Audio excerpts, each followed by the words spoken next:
Seorang wanita warga Emas maut selepas rumah sewa didiaminya di Jalan Hang Kasturi, Jongke Wak Melaka hangus dijilat api malam tadi. Dalam kejadian kira-kira jam 9.30 malam Selasa, mangsa Ku Kim Fong, 75 tahun, disahkan maut di tempat kejadian selepas melecur hampir 70% di bahagian peha dan perut.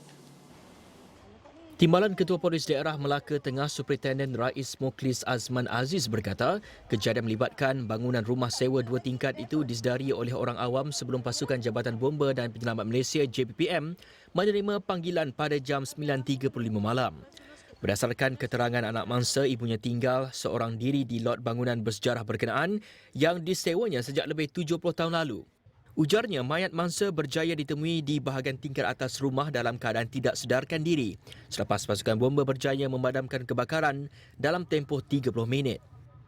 Jadi untuk makluman semua, rumah merupakan sebuah rumah sewa yang didiami oleh satu wanita berbangsa Cina berumur 75 tahun dan menginap di rumah ini sejak hampir 70 tahun yang lalu lah, disewakan kepada keluarga ini.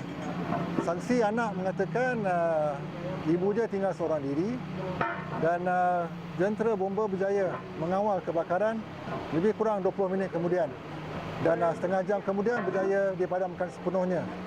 Dan extraction telah dibuat oleh pihak bomba yang datang daripada Balai Bomba Jalan Kabah dan telah keluarkan satu mangsa, satu wanita, dicari ibu kepada penyewa rumah yang berusia 75 tahun. Pada masa ini pihak bomba forensik sedang melakukan extraction sekiranya terdapat makluman-makluman ataupun terdapat mangsa-mangsa yang lain. Setakat ini kami sahkan hampir 3 jam di lokasi, hanya satu mangsa berada di dalam rumah dan telah meninggal dunia lah. Mengulas lanjut, katanya pemeriksaan hampir 3 jam di dalam premis yang hangus kira-kira 80% itu mendapati hanya seorang mangsa yang terlibat. Katanya unit forensik bomba juga sedang mengenal pasti punca awal kebakaran serta jumlah kerugian. Jelasnya mayat mangsa dihantar ke Hospital Melaka untuk proses bedah siasat dan kes disahkan sebagai mati mengejut.